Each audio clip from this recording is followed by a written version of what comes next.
आज हम बात कर रहे हैं एक ऐसी शख्सियत की जिसने जनसंघ से लेकर भारतीय जनता पार्टी तक की यात्रा की। एक ऐसी बेदाग शख्सियत जिसने अपना राजनीतिक सफर नगर निगम से शुरू किया तो Limca of the world record बना डाला और आगे बढ़ा तो देश की सबसे बड़ी पार्टी भारतीय जनता पार्टी के मजबूत स्तंभों में से एक बना। एक ऐसी शख्सियत जिसे हर जाति और धर्म का स्नेह प्राप्त है। एक ऐसी शख्सियत जिसके बारे में जानकर आने वाली नस्लें नाज करेंगी। पंडित दीनदयाल उपाध्याय जी द्वारा लाए गए एकात्मवाद के संदेश वाली भारतीय जनता पार्टी, जिसका जन्म जनसंघ और जनता पार्टी के बाद हुआ और जिसके कार्यकर्ता हमेशा से गुनगुनाते रहे, भूल गए रास रंग, भूल गए छकड़ी, तीन चीजें याद रहीं, नून तेल लकड़ी। श्यामा प्रसाद मुखर्जी द्वारा रोपा गया जनसंघ का बीज आज सबसे ज्यादा सदस्यों वाली, सबसे ज्यादा विधायक और एमएलसी, सबसे ज्यादा पंचायत अध्यक्ष, नगरपालिका अध्यक्ष और महापौर, देश में सबसे ज्यादा प्रदेशों में सरकारें चलाने वाली भारतीय जनता पार्टी आज एक विशाल बट वृक्ष बन चुकी है। भारत विश्व गुरु के पद पर फिर से स्थापित हो, भारत का हर प्रांत उन्नति करे, इन्हीं विचारों के साथ भारत के राजनीतिक इतिहास में एक नया अध्याय जोड़ने वाली भारतीय जनता पार्टी का इतिहास पुराना है, जिसे कई बड़े नेताओं ने मिलकर लिखा है। भारतीय जनता पार्टी संगठन के इन्हीं नेताओं में से आज आपकी मुलाकात कराते हैं एक अनोखी शख्सियत से, जिन्होंने अपनी राजनीतिक और शैक्षिक यात्रा जनसंघ से शुरू की और आज भारतीय जनता पार्टी को सबसे बड़ी पार्टी बनाने में अपना महत्वपूर्ण योगदान दिया, जिन्होंने अपने व्यक्तित्व से राजनीति की एक नई परिभाषा गढ़ी। चुनौतियों से भरी इस कहानी की शुरुआत होती है केदारनाथ शर्मा उर्फ पाधाजी। उस समय जनसंघ के कार्यकर्ता हुआ करते थे। संघ के प्रति पाधाजी का समर्पण भाव ऐसा था कि एक समय तो विधानसभा चुनावों में जरूरत पड़ने पर जनसंघ प्रत्याशी की आर्थिक सहायता करने के लिए पाधाजी ने अपना गोदाम तक बेच दिया था। संघ उस समय एक ऐसा बीज था जो अंकुरित हो रहा था और इसे भाऊराव देवरस, नानाजी देशमुख, सुंदर सिंह भंडारी, कुशाभाऊ ठाकरे, श्री राम प्रकाश गुप्ता, माधव बाबू, जगन्नाथराव जोशी और स्वर्गीय श्री अटल बिहारी वाजपेयी जी जैसे मूर्धन्य लोग इस बीज को मिलकर सींच रहे थे। समय अपनी गति से आगे बढ़ा। पाधाजी के परिवार में 12 जनवरी 1964 को जन्म हुआ एक बालक का, जिसका नाम रखा गया दिनेश। जी हाँ, हम बात कर रहे हैं उत्तर प्रदेश के पूर्व उप मुख्यमंत्री डॉक्टर दिनेश शर्मा जी की, जो आज भारतीय जनता पार्टी के मजबूत स्तंभों में से एक हैं। दिनेश 6 बहनों और 3 भाइयों के बीच में आते थे, जिसकी वजह से इन्हें माता पिता के अलावा सभी बड़े भाई और बहनों का खूब लाड़ प्यार मिला। बचपन से ही पढ़ने में अव्वल रहने वाले, लगातार प्रथम श्रेणी में उत्तीर्ण होने वाले दिनेश हमेशा अपनी कक्षा से आगे की किताबें पढ़ा करते थे। इनके सहपाठियों की माने तो वो बताते हैं कि दिनेश जब 6वीं कक्षा में थे, उसी समय इन्होंने हाई स्कूल और इंटर की किताबों का अध्ययन शुरू कर दिया था। पढ़ने में तेज होने की वजह से इनसे जो आगे की कक्षाओं के साथी संगाती थे, इनसे अपना होमवर्क खूब करवाते और ये सब करने के बदले दिनेश को मिलती क्या? गुरु की उपाधि। यानी बचपन से ही सब दिनेश को गुरु कहने लगे। गुरु का संबोधन इन्हें इतना भाया कि इन्होंने पढ़ लिख कर गुरु बनने की ही ठान ली। पिता संगठन से जुड़े थे तो स्वाभाविक रूप से दिनेश का भी संगठन के कार्यकर्ताओं के बीच पिता के साथ उठना बैठना हुआ। उस समय संगठन आर्थिक तंगी से जूझ रहा था। पाधाजी संगठन को आगे बढ़ाने में तन मन और धन से समर्पित होकर काम कर रहे थे। पिता की संघ के प्रति समर्पण भावना को देखकर बेटा कैसे पीछे रहता। कम उम्र के दिनेश अपने साथियों के संग जनसंघ का उत्साह बढ़ाने के लिए खूब उछल कूद करते। युवा मन में अंगड़ाई लेते ये विचार शायद आने वाले दिनों के थे, जो जनसंघ को उसके परिवर्तित रूप यानी भारतीय जनता पार्टी के प्रचंड बहुमत के बाद आज मिला है। समय के साथ दिनेश की पढ़ाई लिखाई आगे बढ़ती है। धीरे धीरे पाधाजी अपना कारोबार बढ़ाते हैं। पिता का व्यवसाय अच्छा चलने लगता है। पिता चाहते हैं कि बेटा कॉमर्स की पढ़ाई करे और उनका बिजनेस में हाथ बटाए, लेकिन माँ चाहती है कि बेटा डॉक्टर बने। दिनेश के अंतर मन में तो कुछ और ही चल रहा था। माता पिता दोनों की ख्वाहिशें पूरी करने के लिए दिनेश ने सभी कक्षाओं को प्रथम श्रेणी में उत्तीर्ण किया, कॉमर्स की पढ़ाई पूरी की, एमकॉम, डीपीए और पीएचडी की और डॉक्टर बन गए। ऐसा करके डॉक्टर दिनेश शर्मा ने अपनी माता और पिता दोनों की इच्छाएं पूरी कर दी। वर्ष 1988 में डॉक्टर दिनेश शर्मा ने लखनऊ विश्वविद्यालय में एक अस्थायी अंशकालिक प्रवक्ता के रूप में अपने करियर की शुरुआत की। इसके बाद कॉमर्स विभाग में आप स्थायी प्रवक्ता, फिर रीडर और इसके बाद में प्रोफेसर हो गए। विश्वविद्यालय में आपने अपने प्रोफेसर कार्यकाल के दौरान लगभग 20 से अधिक छात्रों को पीएचडी के लिए दिशा प्रदान की, 6 पुस्तकों का लेखन और लगभग 3 दर्जन शोध पत्रों को लिखने का काम किया, जिसे इनके शैक्षणिक करियर के बड़े और बहुत ही महत्वपूर्ण योगदान के रूप में जाना जाता है। अपने छात्र जीवन के समय में ही डॉक्टर दिनेश शर्मा राजनीतिक एवं सामाजिक गतिविधियों में खास दिलचस्पी रखते थे। कहते हैं, छात्र राजनीति के दौरान जिस दल को डॉक्टर शर्मा का समर्थन रहता था, वो ही दल विजयी घोषित होता था। शायद इसीलिए डॉक्टर दिनेश शर्मा को उस समय के अखबार छात्र राजनीति का चाणक्य कहा करते थे। जिस वक्त डॉक्टर दिनेश शर्मा अपनी पढ़ाई कर रहे थे, उसी वक्त पहली बार आपने अखिल भारतीय विद्यार्थी परिषद यानी राष्ट्रीय स्वयंसेवक संघ की राजनीतिक छात्र विंग एबीवीपी में कदम रखा और अपने राजनीतिक जीवन की शुरुआत की। इसके बाद वर्ष 1987-88 में डॉक्टर दिनेश शर्मा को लखनऊ विद्यार्थी परिषद के अध्यक्ष के तौर पर चुना गया।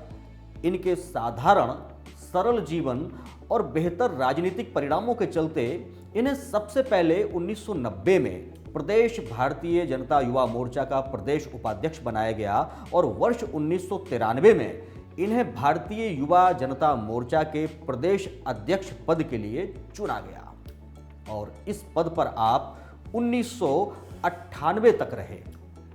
यूं तो डॉक्टर दिनेश शर्मा की उपलब्धियों की एक लंबी फहरिस्त है, लेकिन मोटे तौर पर देखें तो राजनीतिक करियर की शुरुआत में आप भाजपा ऐशबाग वार्ड के अध्यक्ष बनाए गए, बाद में मध्य मंडल लखनऊ के उपाध्यक्ष, लखनऊ भारतीय जनता पार्टी की कार्यकारिणी के सदस्य से होता हुआ सफलता का ये राजनीतिक और शैक्षिक सफर कई पड़ावों से होकर गुजरा। भाऊराव सेवा न्यास ट्रस्ट और माधव सेवा आश्रम के सदस्य के रूप में भी आपने जिम्मेदारियों को संभाला। इसी दौरान भारतीय शिक्षण मंडल, विश्व संवाद केंद्र, सेवा भारती, राष्ट्रीय शैक्षिक संघ और विद्या भारती जैसे संगठनों में काम करने का भी अवसर आपको मिला। इसी के साथ ही कई पत्र पत्रिकाओं का संपादन और 1 दर्जन से अधिक सामाजिक धार्मिक संगठनों के प्रभारी भी आप रहे। श्री राम जन्मभूमि आंदोलन के समय में विश्व संवाद केंद्र के मीडिया सेंटर पर बैठकर डॉक्टर दिनेश शर्मा ने आंदोलन की रूपरेखा तैयार करने में अन्य वरिष्ठ जनों का बहुत ही महत्वपूर्ण सहयोग किया। वर्ष 1998 में आप पर्यटन विकास निगम के उपाध्यक्ष और उसके बाद अध्यक्ष बने और इन्हें राज्य मंत्री का दर्जा मिला, जहां आपने उत्तर प्रदेश में नई पर्यटन नीतियों को तैयार किया। उसके बाद आप राष्ट्रीय युवा आयोग के सदस्य बने और देश की युवा नीति को तैयार करने में अपनी एक बहुत ही महत्वपूर्ण भूमिका निभाई। इसके बाद वो दौर आया जब अटल बिहारी वाजपेयी लखनऊ से चुनाव लड़ रहे थे। डॉक्टर दिनेश शर्मा उनकी चुनाव संचालन समिति के सदस्य थे। उनके चुनाव में उनके आप कार्यालय प्रभारी भी बने। ये संगठन के साथ लंबे समय तक जुड़े रहने के अनुभव का ही परिणाम था कि लखनऊ से लोकसभा चुनाव लड़ने वाले लालजी टंडन हों, राजनाथ सिंह जी हों या लखनऊ पूर्व से पहली बार विधानसभा का चुनाव लड़ने वाले कलराज मिश्र हों, इन सभी के चुनाव संयोजक के रूप में डॉक्टर दिनेश शर्मा ने अपनी महत्वपूर्ण भूमिकाएं पूरी निष्ठा से निभाई।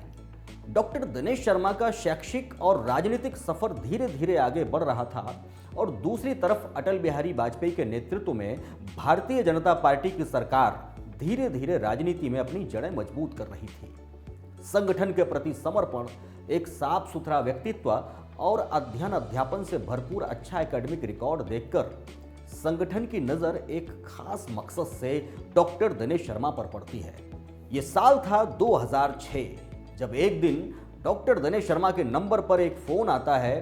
दूसरी तरफ से डॉक्टर शर्मा को लखनऊ का महापौर चुनाव लड़ने के लिए बोला जाता है।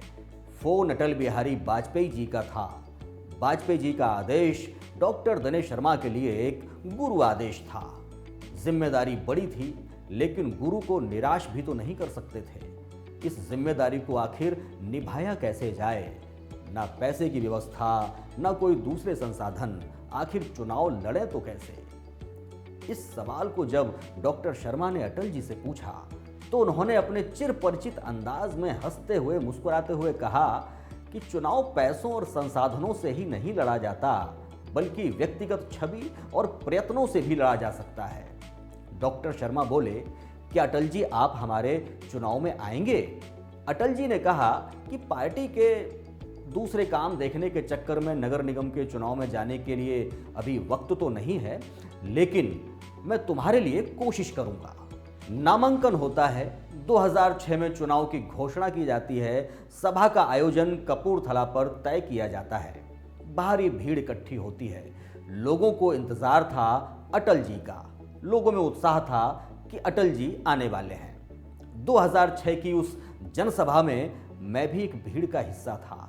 अटल जी को देखने के लिए उत्सुक था, लेकिन तभी पता चलता है कि अटल जी को 103 डिग्री बुखार है। वो उठने और बैठने में, चलने में असमर्थ हैं। लेकिन ये अटल जी थे जो कहते थे, काल के कपाल पर लिखता मिटाता हूं, गीत नया गाता हूं।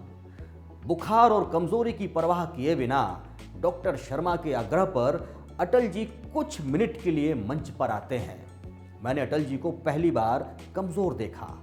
वो मंच पर धीरे धीरे अपने कांपते हुए शरीर के साथ आगे बढ़ रहे थे। पब्लिक उत्साहित होकर जोर जोर से चिल्ला रही थी, हमारा नेता कैसा हो, अटल बिहारी जैसा हो। अटल जी पब्लिक का अभिवादन करने के लिए आगे आते हैं और माइक को थाम लेते हैं।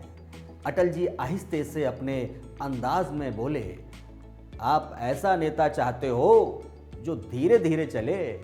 अरे ऐसा नेता चुनो जिसके घुटने सीधे हों, जल्दी जल्दी चल सके। अरे जिसमें कम से कम जोश तो हो। एक बार पब्लिक में फिर से नारा बुलंद होता है, देश का नेता कैसा हो। पब्लिक चिल्लाती है, अटल बिहारी जैसा हो। तभी एक महिला खड़ी होकर बोलती है कि लखनऊ का नेता कैसा हो, और अटल जी तुरंत बात को कैच करते हैं, कुर्सी से उठकर खड़े होते हैं और डॉक्टर दिनेश शर्मा की तरफ इशारा करके बोलते हैं, ऐसा हो। अटल जी का इशारा पाते ही पब्लिक में नारा बुलंद हुआ, लखनऊ का नेता कैसा हो, डॉक्टर दिनेश शर्मा जैसा हो। उस महान राजनेता ने 5 मिनट के भीतर ही डॉक्टर दिनेश शर्मा का राजनीतिक कद कहीं से कहीं पहुंचा दिया। ये अटल जी की तरफ से डॉक्टर दिनेश शर्मा को 2006 के महापौर चुनाव की जीत का आशीर्वाद था। अटल जी के जादुई शब्दों ने अपना कमाल कर दिखाया। डॉक्टर दिनेश शर्मा को उनके जनहितैषी सकारात्मक व्यक्तित्व का प्रमाण पत्र जनता ने 2006 के महापौर चुनाव में जिता कर दिया। कलराज मिश्र के मार्गदर्शन, अटल जी के आशीर्वाद और संगठन के समर्पित कार्यकर्ताओं की सहायता से समाजवादी पार्टी के अलावा कांग्रेस के सभी उम्मीदवारों को शिकस्त देते हुए डॉक्टर दिनेश शर्मा आखिर 2006 में होने वाले महापौर के इस चुनाव में विजयी घोषित किए जाते हैं। उस समय प्रधानमंत्री नरेंद्र मोदी प्रधानमंत्री नहीं बल्कि गुजरात के मुख्यमंत्री हुआ करते थे। उनके आमंत्रण पर कई बार डॉक्टर दिनेश शर्मा गुजरात में होने वाले महापौर सम्मेलनों में गए और वहां पर जाकर उन्होंने अपने अनुभवों को बांटा। महापौर का पहला कार्यकाल सफलतापूर्वक पूरा हुआ। बारी आई दूसरे महापौर चुनाव की। डॉक्टर दिनेश शर्मा को इस बार फिर से महापौर का चुनाव लड़ने के लिए आदेश दिया गया। अटल जी अब बीमार रहने लगे थे। पिछली जीत के लिए दिया गया अटल जी का आशीर्वाद ध्यान में रखते हुए इस बार डॉक्टर शर्मा ने सिर्फ 2 से 3 लाख रुपए की सहायता से बिना किसी जनसभा, बिना किसी कार्यालय और किसी भी तरह के होर्डिंग पोस्टर लगाए बिना चुनाव लड़ने का फैसला किया। 2012 में होने वाला महापौर का चुनाव तब होना था जब विधानसभा चुनावों में भारतीय जनता पार्टी की करारी हार हो चुकी थी। यानी ये वो समय था जब भारतीय जनता पार्टी की लखनऊ में 7 में से 6 सीटों पर हार हो चुकी थी।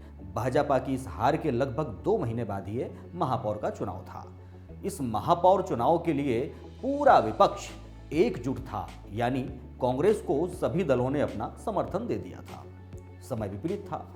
विधानसभा चुनावों में हार के बाद कार्यकर्ताओं में भी उत्साह धीमा पड़ने लगा था।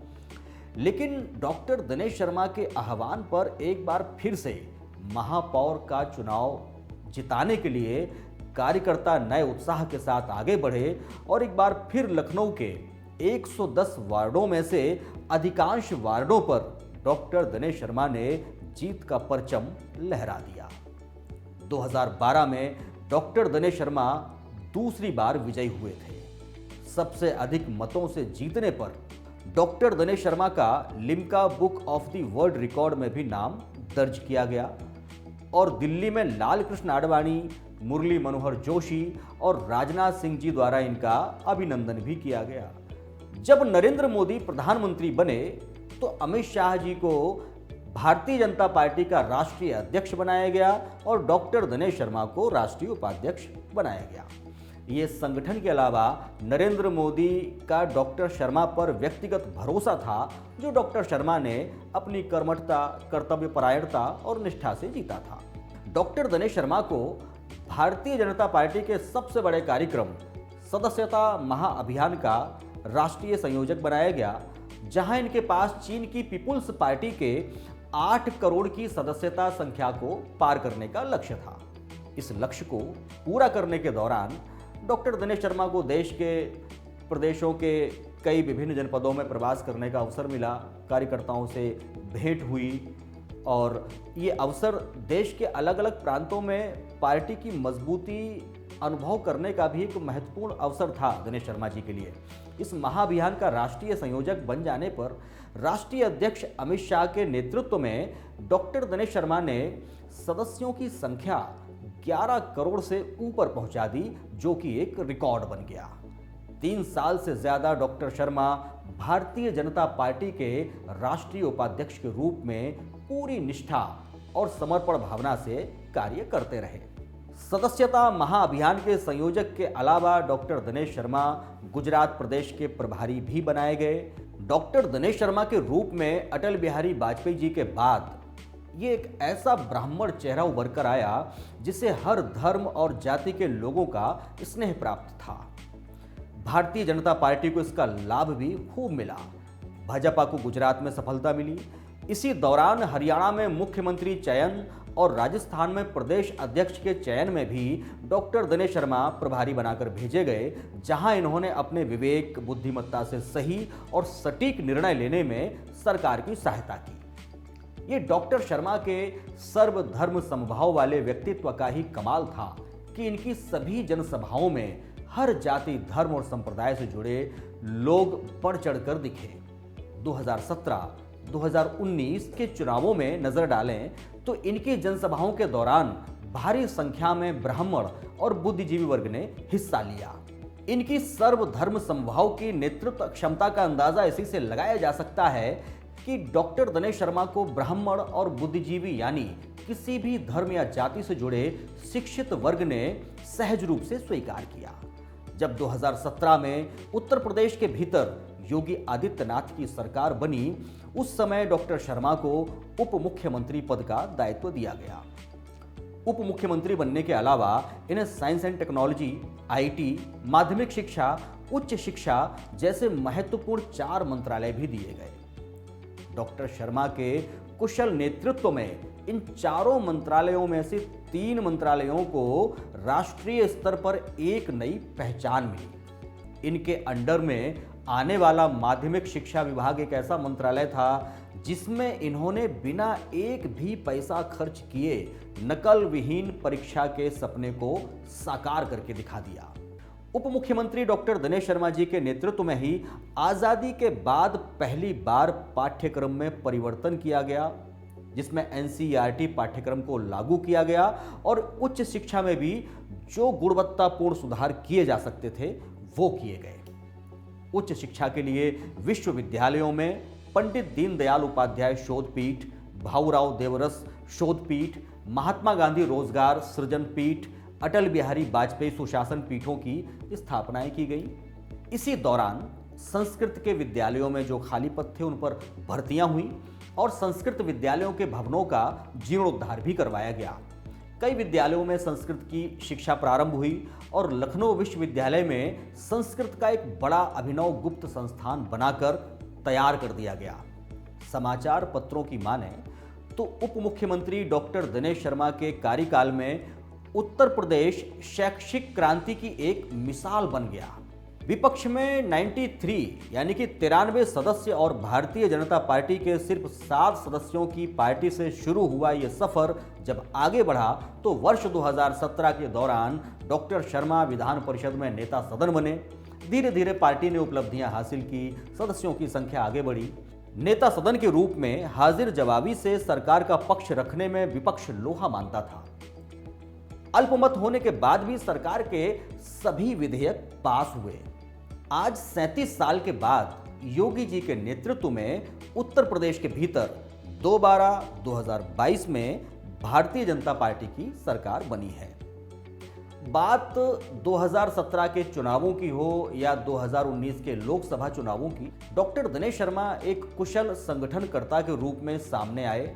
इनकी जनसभाओं में अपार भीड़ ने हिस्सा लिया और इनके राष्ट्र हितैषी सद्विचारों को सुनकर भारतीय जनता पार्टी को जीत दिलाने का काम किया।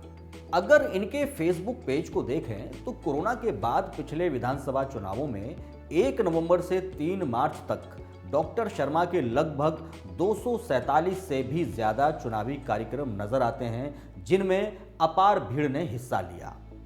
सुल्तानपुर, आगरा के एतमादपुर की सभा, मथुरा की जनसभा, साहिबाबाद में सुनील शर्मा की सभा, गाजियाबाद की कठिन सीट जो थी उस पर चुनाव लड़ने वाले नंदकिशोर गुर्जर की सभा, जेवर नोएडा में धीरेन्द्र सिंह की जनसभा, शाहजहांपुर पीलीभीत की जनसभाएं, बुंदेलखंड और पश्चिमी उत्तर प्रदेश के लगभग सभी जिलों की जनसभाओं समेत ब्रज क्षेत्र और अवध के मध्य क्षेत्र की जनसभाओं में डॉक्टर दिनेश शर्मा ने भारतीय जनता पार्टी की विजय का शंखनाद कर दिया। इनके 5 साल के उप मुख्यमंत्रित्व काल के दौरान 2017 से पहले उच्च शिक्षा और माध्यमिक शिक्षा में जो भी कमियां थीं वो एक एक करके ठीक की गई और उत्तर प्रदेश में शिक्षा नीति 80% लागू होने का एक रिकॉर्ड बन गया। माध्यमिक शिक्षा या उच्च शिक्षा से संबंधित स्टूडेंट्स, कर्मचारी और शिक्षक जो पिछले वर्षों में आंदोलन करते रहते थे, धरने देते रहते थे, वो इनके समय में बिल्कुल नहीं हुए, बल्कि शिक्षा जगत से जुड़े ऐसे कितने ही शिक्षक, कर्मचारी और विद्यार्थी रहे जो अन्य पार्टियों के समर्थक थे, लेकिन डॉक्टर दिनेश शर्मा से प्रभावित होकर न केवल भारतीय जनता पार्टी के प्रबल समर्थक बन गए, बल्कि उन्होंने प्रचारक के रूप में अन्य लोगों को पार्टी के विजन से परिचित करवाकर बीजेपी की जीत में महत्वपूर्ण भागीदारी भी निभाई। मंत्रिमंडल का गठन होने के बाद अब इनके आवास में इनसे मिलने के लिए हजारों लोगों की भीड़ यही दर्शाती है कि मिलनसार स्वभाव के डॉक्टर दिनेश शर्मा का प्रवास जब अलग अलग प्रांतों के अलग अलग जनपदों में हुआ तो हर जिले के कार्यकर्ताओं से इनके संबंध आत्मीय बने और अब उन्हीं कार्यकर्ताओं के लिए डॉक्टर शर्मा के द्वार हमेशा खुले रहते हैं। कहा तो ये भी जाता है कि आज विभिन्न राजनीतिक दलों में आज जो नेता और मंत्री हैं वो कभी न कभी शैक्षिक स्तर पर या राजनीतिक स्तर पर डॉक्टर दिनेश शर्मा से जुड़े रहे हैं। छात्र राजनीति से लेकर अब तक डॉक्टर शर्मा की अपनायत से भरी साफ सुथरी जनप्रिय छवि जितनी हिंदुओं और मुस्लिमों में है उतनी ही सिख और ईसाई समुदायों में भी दिखाई देती है। इनकी जनहितैषी और साक्षर छवि से दलित भी प्रभावित हुए, जिनमें खासतौर से वाल्मीकि और धानुक समाज के लोगों ने इन्हें दोनों महापौर चुनावों में जीत दिलवाने के लिए महत्वपूर्ण साथ और सहयोग दिया। डॉक्टर दिनेश शर्मा को जनसंघ से लेकर भाजपा तक की यात्रा के साक्षी के रूप में देखा जा सकता है। ये पुराने और नए दोनों ही परिपाटियों वाली नेतृत्व क्षमताओं के बीच के समागम की एक कड़ी के रूप में नजर आते हैं। जिन्होंने नानाजी देशमुख, सुंदर सिंह भंडारी, राम प्रकाश गुप्ता, कलराज मिश्र, राजनाथ सिंह, कल्याण सिंह से लेकर डॉक्टर मुरली मनोहर जोशी, लाल कृष्ण आडवाणी और अटल बिहारी वाजपेयी जी जैसे लोगों के साथ काम करने का अनुभव प्राप्त किया, तो वहीं वो अब नरेंद्र मोदी, अमित शाह, योगी आदित्यनाथ जी जैसे संगठन को समर्पित महान नेताओं के साथ कंधे से कंधा मिलाकर पूरी ऊर्जा, निष्ठा और समर्पण भावना से आगे बढ़ते नजर आ रहे हैं। बदलता हुआ उत्तर प्रदेश आज प्रगति की ओर अग्रसर है। इस नई सरकार में डॉक्टर दिनेश शर्मा पार्टी को मजबूत करने की महत्वपूर्ण कड़ी के रूप में नजर आ रहे हैं। ये सच्ची कहानी थी डॉक्टर दिनेश शर्मा की। इनका राजनीतिक और शैक्षिक जीवन हमें एक संदेश देता है। इसे अगर मैं कुछ पंक्तियों के माध्यम से आपसे कहूं तो ये पंक्तियां हैं, जीवन सत्य जानने के लिए आवाज दे रहा है, बस अपने जैसे हो जाओ। सृष्टि की अनंत कृपाएं बस इसी होने के इंतजार में हैं। फिर खुल जाएगा दरवाजा संतुलन का, ज्ञात से अज्ञात का, ना जीत का ना हार का, बस अंधेरे से प्रकाश का। जीवन सत्य जानने के लिए आवाज दे रहा है, बस अपने जैसे हो जाओ। फिर हर बाधा तुम्हारी बुनियाद बनेगी, हर अड़चन तुम्हें आशीष देगी, हर चुनौती से तुम चमक उठोगे। जीवन सत्य जानने के लिए आवाज दे रहा है, बस अपने जैसे हो जाओ। इन्हीं पंक्तियों के साथ आज के एपिसोड को हम यहीं विराम देंगे। अगले एपिसोड में फिर मिलेंगे एक नई शख्सियत से। तब तक के लिए नमस्कार।